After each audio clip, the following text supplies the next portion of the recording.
You think Springlock failures are the worst things in FNAF? Hell the f*** no, they're not, alright? And I'm about to tell you why. That's what we're exploring today, so let's do it right now. Let's go. Part 2.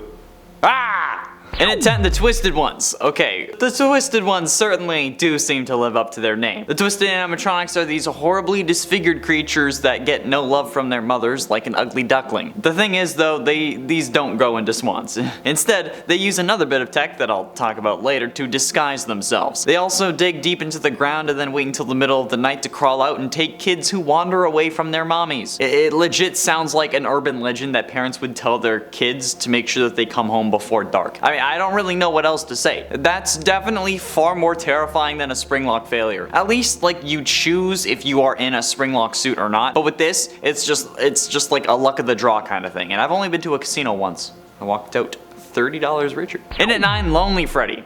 Lonely Freddy already, in a way, kind of has like a parallel in our world. Kind of. It's like the trope where someone like becomes your friend and then starts slowly morphing into you and then tries to take over your life. I don't know. That's a thing, right? Have people talked about that? Maybe it's just in movies, or maybe I dreamt about it ages ago. I can't really remember, because, you know, my memory's great. But also, just plain old identity theft is a thing in the real world, and that's basically what Lonely Freddy is. Lonely Freddys were introduced in the Fazbear Frights books and are basically meant to, like, explain what Psychic Friend Fredbear was, or maybe are possibly supposed to be a way of what it could be. But basically, it's a robot that steals your body, then traps your consciousness in its body. Yeah, what the ever-loving hell? Why? Why is this so terrifying? It's worse than a Springlock failure. At least when you're a Springlock victim, you're dead. Unless you've been possessed prior to getting Springlock. But with this, you're stuck in a robot, watching your body walk away, smiling at you with color-changing eyes. It's messed up, dude. I don't like it. Yeah, it would not be fun. And it would be vicious, and God. This, far worse, alright? Far worse. And we're only at 9. And at 8, Moondrop. Okay, there were plenty of times that Gregory should have been caught in security breach, particularly when Freddy gets grabbed by the Moondrop animatronic right outside of Parts and Service. You're telling me that Moondrop, the daycare attendant, told Vanessa that Freddy was in Parts and Service, but then also didn't mention that we had been in the recharge station that was right next to it, walking with Freddy, because, like, he knew. He knew we were there. He waved at us while we were taking Freddy away. So, like, then she's talking to Freddy as if she doesn't know that him and I have been working together. She's like, oh yeah, your name was coming from the Faz Watch. He's like, oh, that's all Faz Watches. But, like, you were literally seen with me. Sure, the daycare attendant isn't able to get us if we're in the recharge station and we had left before she got there, but we clearly aren't invisible to the attendant, and we also are, we've been there. Hey, why does none of this come up? And if it is supposed to come up, why doesn't she just, like, straight up say, I know you're working with the kid, where the hell is he? No, she's like, oh, are you? Like, dude, come on. What makes this concerning about the daycare attendant, Moondrop specifically, alright, is that he is such a damn creeper, okay? He is so freaking weird. He's like, if you know that guy who always hangs around your school, it's that guy, alright? It's Herbert, the Moondrop daycare attendant. Basically, yeah. Yeah, oh god. And it's 7, Princess Quest. A whole lot of these are going to be from Security Breach, but you know what? That's just because I'm still mad. The whole reason the Princess Quest is a thing in Security Breach was to lock Vanessa away and prevent her from regaining full control over her body. But, like, why did he create a failsafe that lets her escape? I don't know, okay? Like, sure, he didn't expect this 14 or 60-year-old that is, like, the size of a 4-year-old to come through and just, like, absolutely wipe everything out. But given everything that's happened, come on, learn something. Like, don't have a self-destruct button on the bomb that you plan to use to take out Metropolis. All right, I don't get it. Like, if you want something to work, why give it a way to fail? Maybe that's just the mental problems that I haven't gotten diagnosed yet, but I mean, come on. It's like, it's one of the dumbest things that the series has done at all, and he's lucky that it didn't backfire canonically. Like, seriously, what was the point of having a way to undo your evil plans? It could have just as easily been the canon ending to the story. I don't get it, okay? The fact that it wasn't a canon ending is just pure luck, and I get that it's for the story and for the lore, but, like, come on, dude, okay? Come on. Just bury the third machine. Like, god damn it. But no matter what, though, isn't the fact that Even though it was a stupid idea, the ability to trap someone's brain in a set of arcade machines. Isn't that terrifying? Because I think it is. Yeah, it is.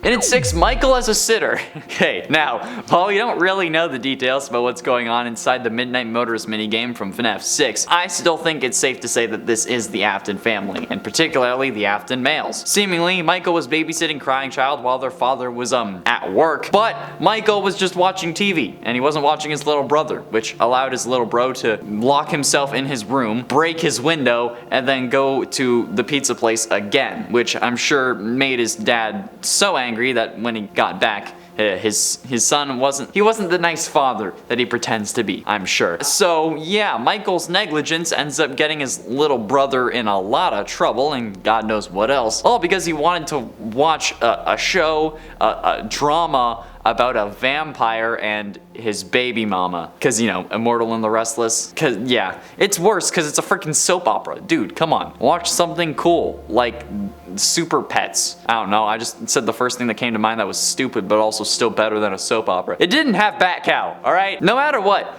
it's still stupid, okay? You tell William to go easy on Crying Child, but that's definitely not going to happen, alright?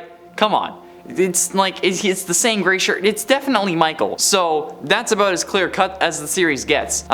So yeah, hiring Michael to look after your kid is probably worse than dealing with a Springlock failure, especially when it's your other kid. And then, you know, you gotta... Also, by the way, subscribe because you're halfway there. And if you get Michael as a babysitter, you'll have to be living on a prayer. Okay, terrible pun aside, I apologize, but please subscribe anyway. Halfway through into number 5, not trying. Michael Afton's biggest sin in my mind, ignoring the whole negligence thing, is just the fact that he did nothing. Like, sure, he's pretending to be the good guy. Yeah, I'm going after my dad, but really, Michael just seems like he's playing the hero this whole time and not really doing anything. He's like trying to right his father's wrongs. He says that he's going to come find him, but looking at him and looking at what he does, he's not doing it because he's a good person. He's doing it because he feels bad and because of like he's trying to clear his own conscience. He blames himself for getting his brother killed, which subsequently means that anything he does in an effort to make himself feel better about what happened is just that. It's nothing else. Because like in the end, nothing will really bring his little brother back. And like he doesn't actually have the chops to stop his dad. He doesn't. He says he's gonna come find him, but then when he does find him in FNAF 6, he's not the one to burn the place to the ground to stop him. That's Henry. Henry is the only one willing to actually stop William, and it just shows how not serious Michael is about this whole thing. If he really wanted to make sure that William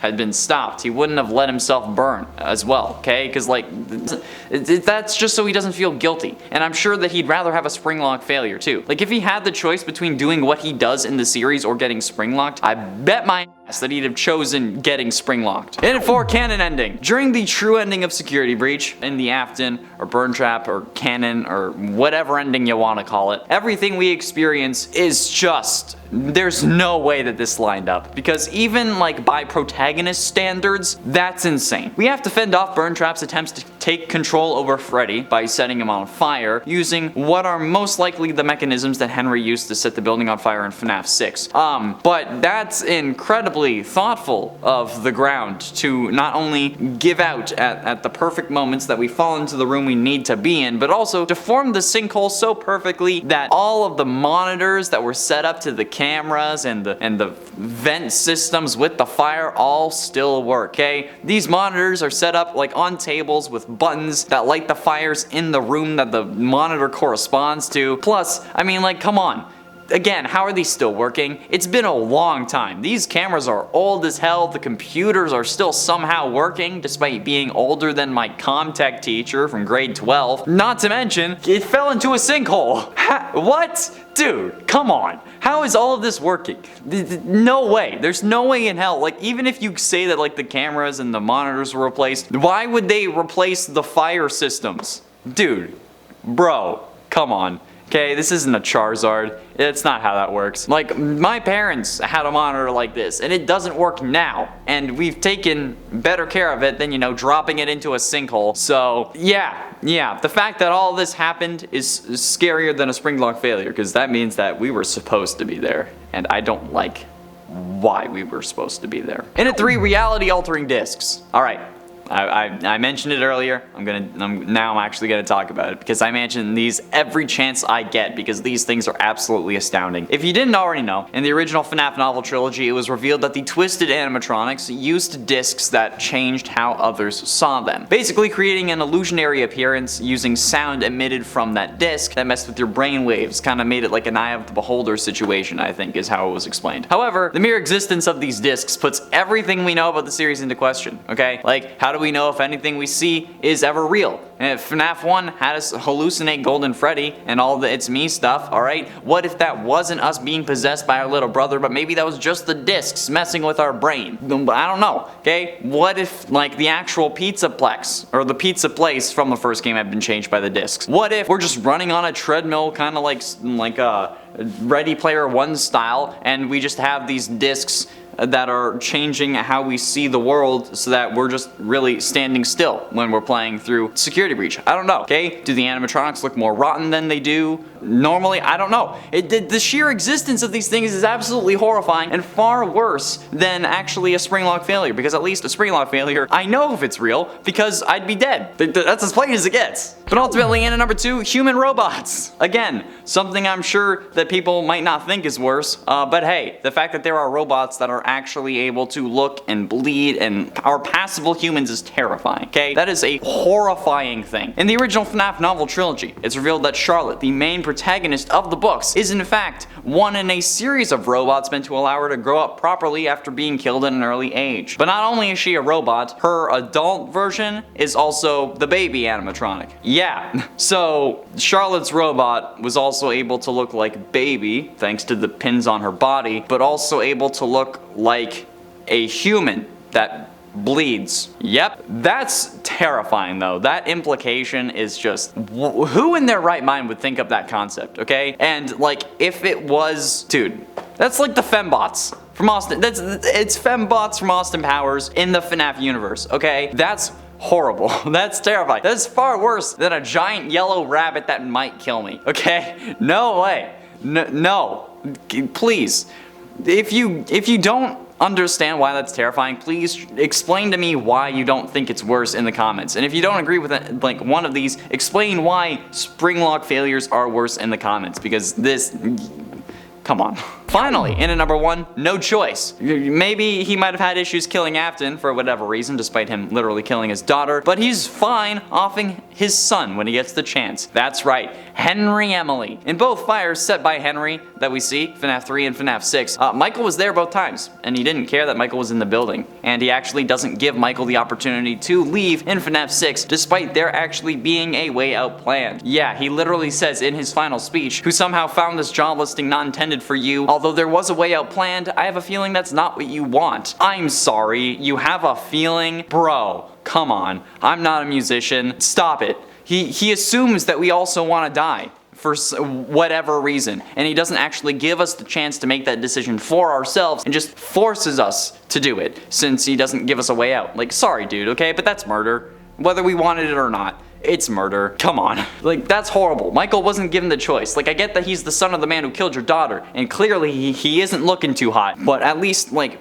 he seems to be trying to help. So yeah, while it would suck to have my bones replaced with metal while I'm fully functioning and conscious, these things would all suck more. Far worse, okay? And if you want to know more about Springlock failures, be sure you check out the whole list of other FNAF videos on this goddamn channel. We have way too many, but one of them's popping up on your screen now. Thanks for watching.